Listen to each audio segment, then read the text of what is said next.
Olá, meu nome é Ricardo Rocha de Oliveira, sou engenheiro civil, presidente do CREA Paraná na gestão 2018-2020.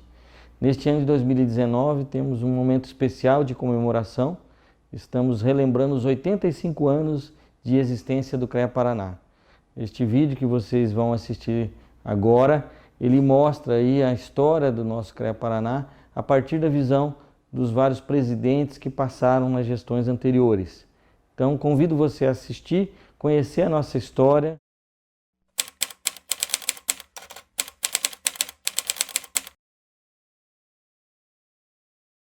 A missão do CREA é fiscalizar o exercício da profissão. É a contrapartida da reserva de mercado que a sociedade nos dá. É exigir que você fiscalize a conduta dos profissionais que estão a gozar desse privilégio. É evidente que no momento que você consegue, através de uma fiscalização da conduta, ou seja, principalmente do desempenho ético da profissão, você está contribuindo, sim, para o melhoramento da profissão. Mas o objetivo é a fiscalização. E acho muito correto, muito bom que seja assim, porque no momento em que é transferido aos próprios fiscalizados organizar essa fiscalização, você está cumprindo uma missão de Estado, de governo. Com a vantagem, primeiro, sem ônus para o poder público, porque todas as atividades que você desenvolva numa sociedade organizada, há fiscalização a nível municipal, estadual e federal.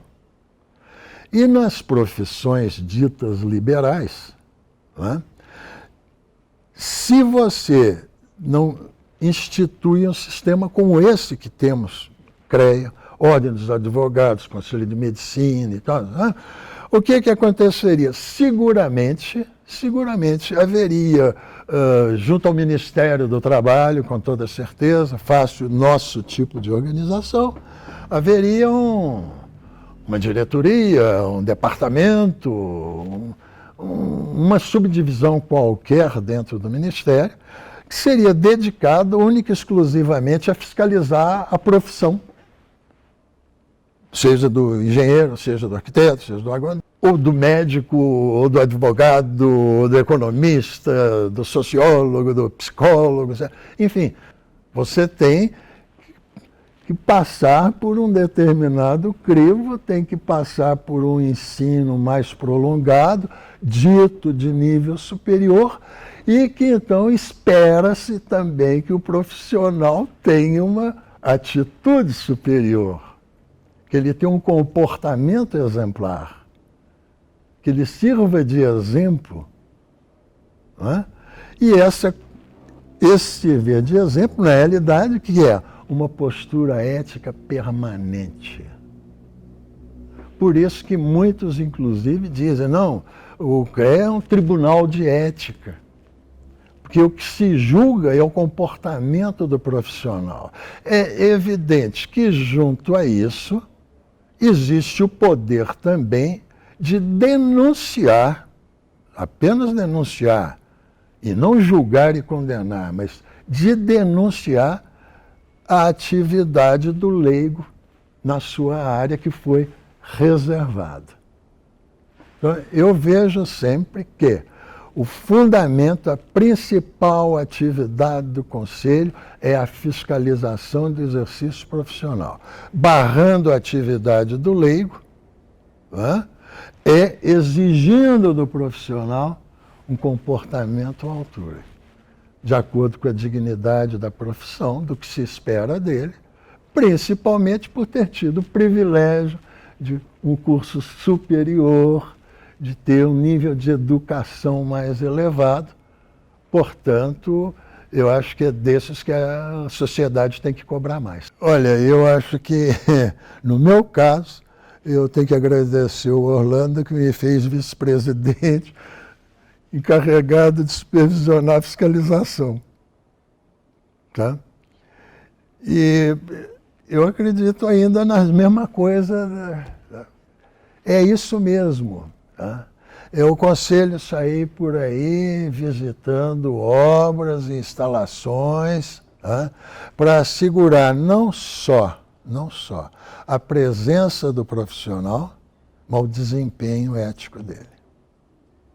Isso aí é imutável. Ora, chega um ponto que realmente você precisa de começar a cuidar. Porque o coletivo começa a ficar importante, não é? Então, quando você entra no coletivo, a coisa muda. Enquanto eu estiver fazendo o meu abrigo e o teto cair, é problema meu. Mas quando eu começo a fazer para você, pô, mas você me enganou, você disse que sabia fazer e não sabe. Não é? Vai continuar, essa PEC não vai passar, não tem cabimento. Tá? Significa que isso é o esforço de uma coletividade que se autofiscaliza. Tá? Porque, queira ou não queira, são os próprios profissionais que estão cuidando e se multando. É preciso lembrar isso. Estão exigindo dos colegas que tenham o comportamento adequado. É muito, eu acho um negócio assim, muito bacana você ter autofiscalização. Eu acredito que essas coisas não passam porque são absurdas. Isso é regressão, é coisa que não tem o porquê, não tem razão de ser. Saiu da cabeça de algum iluminado propor uma coisa dessa. Falta perguntar, tudo bem, Sting, e quem vem no lugar? Quem vai cumprir essa função? A menos que a sociedade diga, não precisa mais dessa função. Ah, não, então é oba-oba. Ah?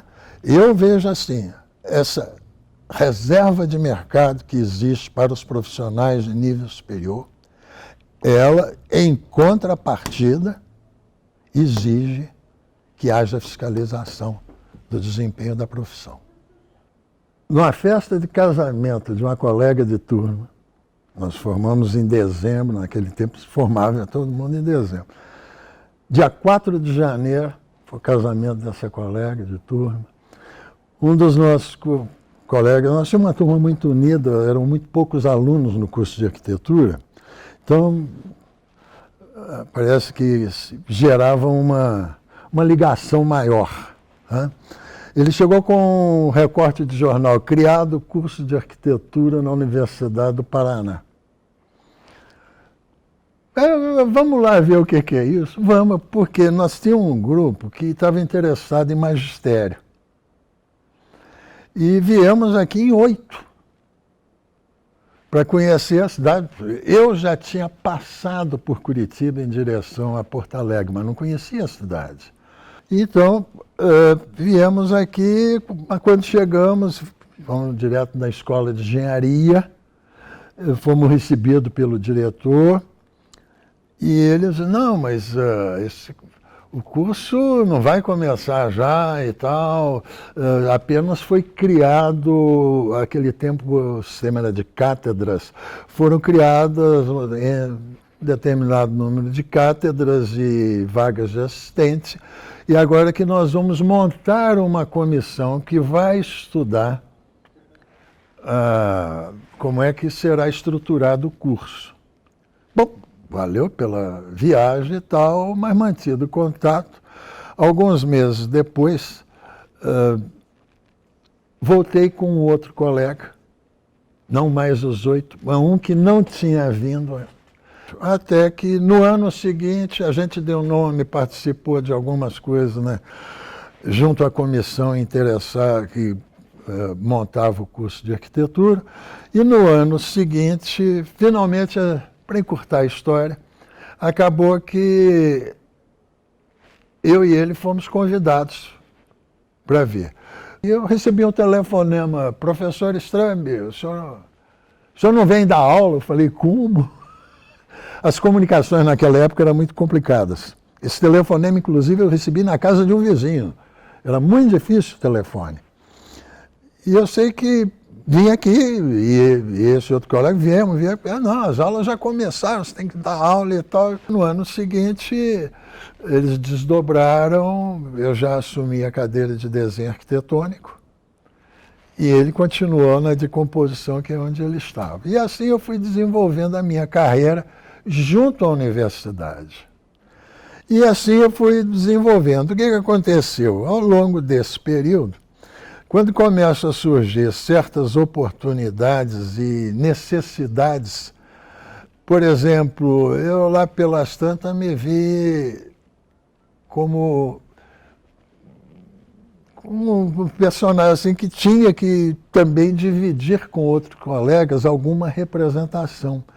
Eu fui conselheiro, participei do Conselho de Administração da URBS, no seu início aqui, que era um cargo voltado, a universidade tinha uma chance, e acharam que o pessoal de arquitetura e urbanismo que deveria participar. Então, e certas coisas a gente não tinha como fugir. E com o CREA foi a mesma coisa. E, aliás, quando eu passo a dar aula no 5º ano, eu peguei a turma que ficou conhecida no curso de arquitetura como a turma dos engenheiros. A ideia no Centro Politécnico, quando ele foi instalado lá, era que você faria 2 anos de ciclo básico e no 3º ano você faria uma opção por engenharia civil, elétrica, mecânica ou arquitetura. Mas a gente tinha conseguido convencer aquela comissão que montou o curso que a arquitetura era outra profissão, que não dava para fazer ciclo básico, então perder 2 anos quando os anos iniciais eram fundamentais.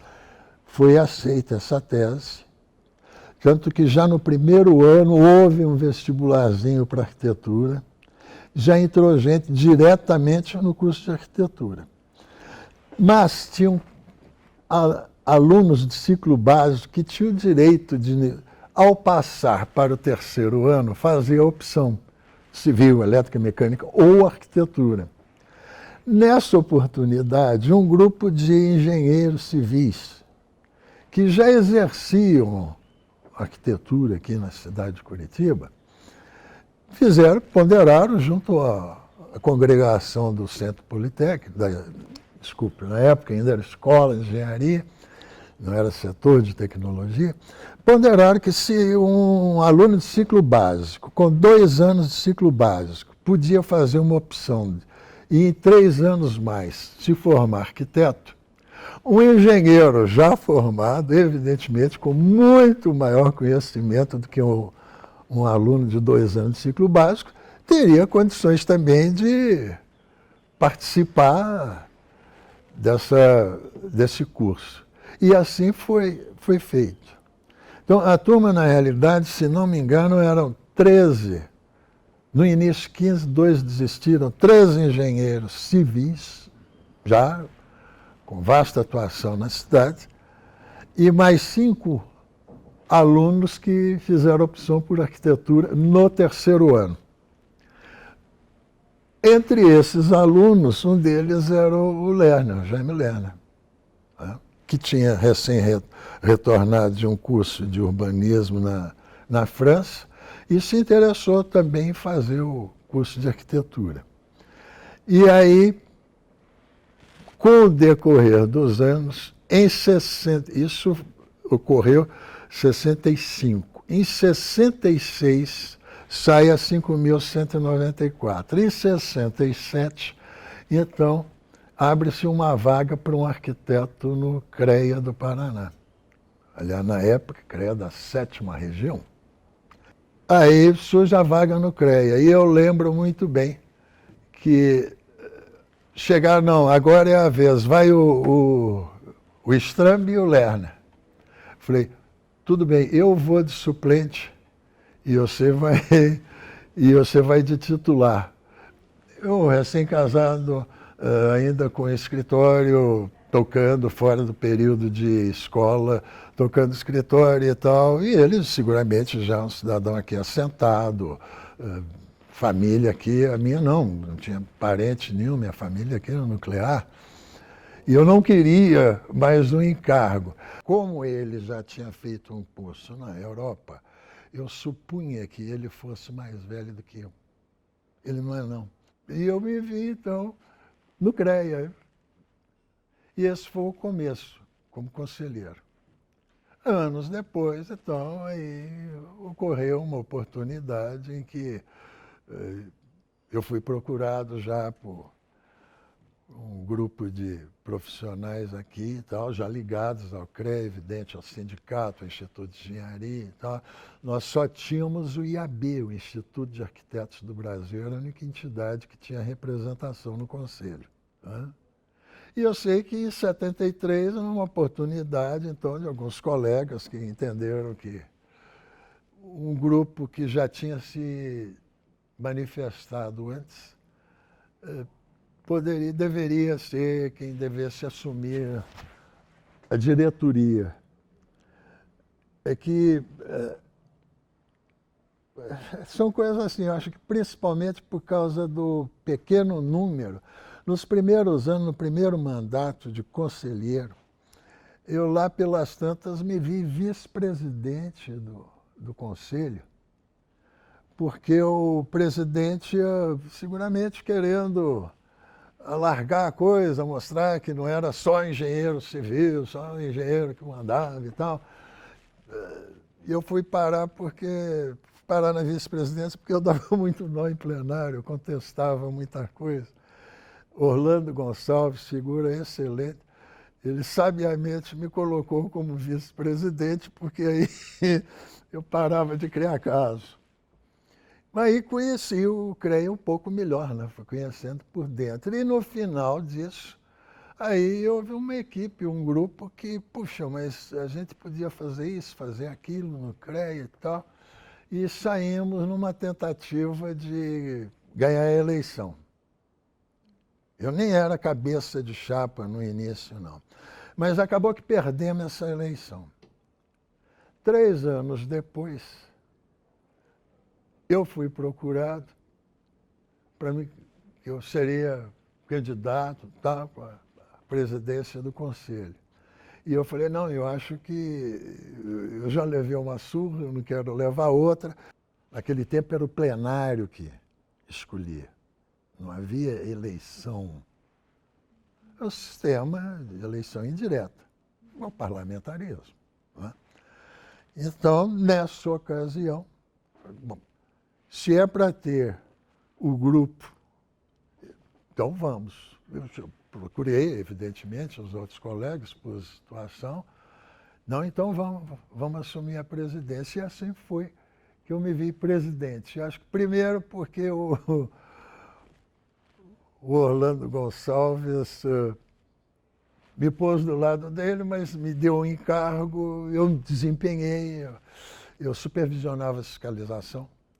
Consegui, na época, diminuir bastante o número de processos que estavam acumulados. Isso deu, acredito eu, um certo prestígio junto aos demais conselheiros, sabe? Essa é a história, assim, vamos dizer, do chegar à presidência. Tá? Eu fui eleito tranquilamente e daí para a reeleição, eu diria assim, quase que natural, porque na realidade 3 anos é pouco. 6 anos é muito. Eu acho que 4 anos, estourando 5 seria o ideal. Porque eu acho que a reeleição não é muito interessante. Olha, talvez o que mais tenha marcado, quando se fala minha gestão, eu fico sempre lembrando dos colegas que trabalharam, mas trabalharam muito mesmo para conseguir as coisas que a gente conseguiu. Talvez maior conquista tenha sido a interiorização da ação do Conselho. Naquela época a coisa se resumia muito a Curitiba e os locais onde ainda nós tínhamos 4 inspetorias, se não me falha a memória. A gente conseguiu aumentar o número de inspetorias, conseguiu engajar outros profissionais, convencer outros profissionais. Eu, quando falo a gente, eu estou me referindo a um grupo, não é Armando Strambi. É toda uma diretoria de colegas, de pessoas excepcionais que trabalharam muito para que a gente saísse de um certo marasmo de atuação que havia, que se resumia a visitar obras e punir por falta de placa. Havia, evidente, sempre há algum mal profissional que, na época, a gente chamava de calígrafo, pessoas que assinavam projetos, seja de arquitetura, seja de elétrica, de hidráulica, enfim, assinavam projetos sem, vamos dizer assim, vendiam assinatura. Esse tipo de coisa, com o tempo e os métodos modernos, as facilidades que a gente tem hoje, eles foram, acredito eu, mudando de direcionamento. Então, na época, eu acho que as conquistas daquele período, vamos dizer, de 73 a 78, a primeira foi, quando foi da instalação de novos inspetores, escolha de inspetores e tal, que era cargo de confiança da presidência, de acordo com a legislação, com a 5.194. Como eu não era de fora do Estado, conhecendo pouca gente. No interior do Estado, então, ninguém. Então, a primeira coisa que eu fiz, a primeira oportunidade, se não me engano, foi em Ponta Grossa, depois foi Londrina, depois Maringá. Eu pedi o que era o inspetor que estava no momento, que promovesse uma reunião com os profissionais locais, que eu iria estar presente para fazer, evidentemente, um discurso sobre o Conselho, quais eram as metas, as coisas que a gente estava ansiando por fazer, que gostaria de contar com a colaboração de todos e que eles escolhessem quem seria o inspetor. Eu acredito que isso foi uma certa vantagem, como eu não conhecia ninguém, eu não tinha ninguém para indicar. Então foi natural e espontâneo que a gente passasse, então, a ter os inspetores escolhidos pelos profissionais que se interessaram e compareceram a essas reuniões. E vocês escolham qual de vocês aí é o mais indicado, para depois não vir reclamar comigo que fez isso ou aquilo. É evidente que, nesse momento, escolhido esse colega e com esse compromisso, ele também se sentia obrigado a um desempenho para fazer jus à confiança dos colegas que eu tinha indicado para inspetor. E assim foi feito. Isso eu acho que deu um dinamismo um pouco diferente às inspetorias, que passaram a agir com mais intensidade, nos permitiu, se não me engano, no segundo ano, nós conseguimos, se não foi no segundo, foi no terceiro, olhar nos relatórios, está registrado isso. Nós conseguimos estar presentes em todos os municípios do Paraná. Não foi o presidente do CREA, não foi a diretoria do CREA, foi um grupo de profissionais que começou a entender que realmente seria importante ampliar a atividade e passaram a apoiar e dar outros meios ao Conselho. Um outro fato assim que é marcante da época, hoje é muito comentado, é muito falado, discutido, a tal da ART, Anotação de Responsabilidade Técnica. Eu, como profissional da área de projetos, senti as mesmas dificuldades que outros profissionais desta área. Àquela época, eu não sei, acredito que hoje isso seja mínimo.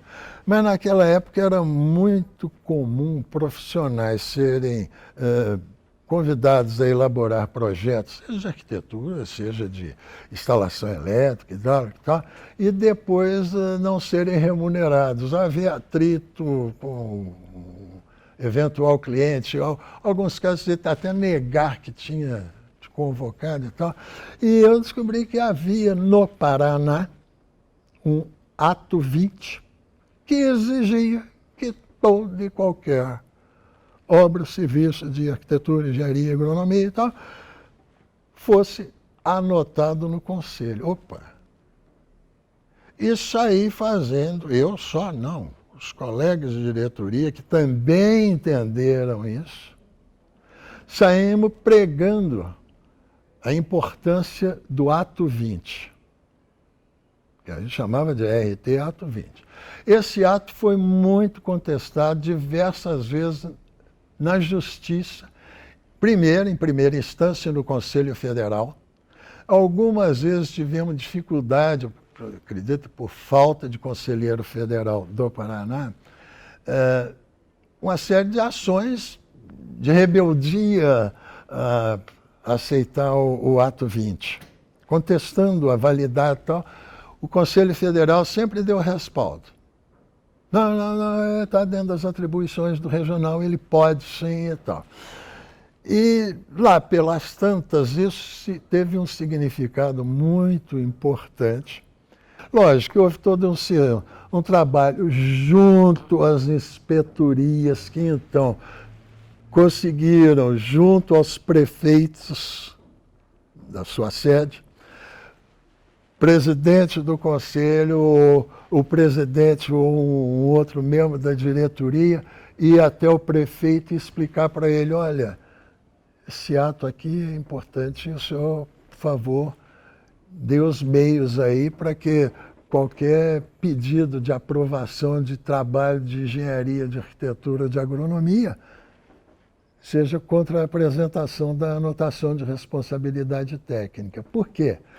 Porque esse documento, ele precisa de ficar registrado como um vínculo entre um proprietário que contratou serviço, seja de projeto, seja de execução, que o proprietário assina. Então, não tem como fugir de uma discussão futura na justiça. Mas isso tudo eu debito a esse esforço que foi feito, à compreensão dos colegas que assumiram as inspetorias, que trabalharam muito para divulgar e convencer na sua região de que a anotação de responsabilidade técnica era um instrumento muito poderoso de segurança do profissional quanto à sua própria remuneração. Não só para execução de projeto, isso mais do que tudo, até de obra mesmo, era muito comum, a coisa mais comum que havia era o trato verbal. O senhor vai fazer uma casa, vai fazer um posto de gasolina, sei lá o quê. Não se firmava contrato. Então, calotes eram comuns. E discussões, às vezes, não, mas eu achei que isso ia me custar 10, agora está custando 20, e conflito e tal. E com a ART, isso, até que, se não me engano, em 77, não sei, foi uma reunião de presidentes, inclusive, que houve, do Conselho Federal e de presidentes que houve em Curitiba. O Conselho Federal descobriu que a anotação era importante. E nós tivemos algumas divergências, sabe, porque nós fazíamos a anotação de responsabilidade técnica, ou seja, da atividade do profissional via Ato 20. Então, nós conseguimos, através disso, treinamento de funcionários das inspetorias no interior, trazia para Curitiba, fazia seminários aqui e tal, porque tinha recursos para isso.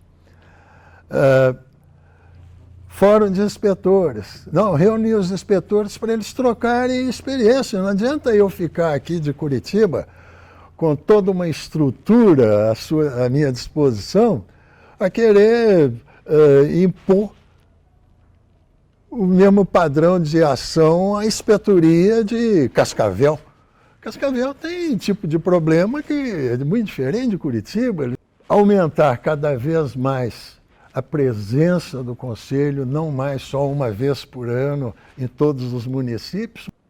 Iniciamos um boletim informativo de mensagem distribuída via correio para todos os profissionais registrados. Foi a primeira vez que a gente, então, teve a oportunidade de trazer gente da área de comunicação para montar um boletim informativo que, com o passar dos anos, evidentemente, transformou-se em revista. Hoje, isso é outra coisa, outros recursos. Naquela época não tinha computador. Né? Então nós tínhamos, acredito eu, processos de natureza muito diferente do que ocorre hoje. Né? E isso eu acho que é condição natural do progresso. Vai acontecendo.